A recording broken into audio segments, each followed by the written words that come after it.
In this video, I'll show you how to create a Clemelopy Workspace account. Visit app.clemelopy.com/signup. On the signup page, you can choose to sign up with your existing Google account, or you can create an account using your email address and password.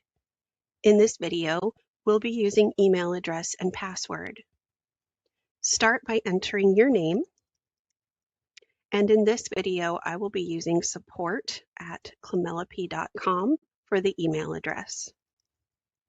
The password has to contain at least 10 characters, have an uppercase and lowercase character, a number, and a symbol. After you've entered your password, select Create Account. Then you will be guided to the onboarding process. Your first and last name automatically pull in from the previous screen.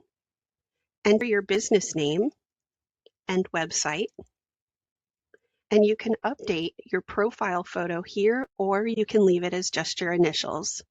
Select Next, and you'll enter your address. For the purpose of this tutorial, I will be using a fake address. Once you've filled out that information, click Next, and it will then start to ask you about your company. I'll select Just Me, and then Next, and then under Referral Source, I'll choose Search Engine.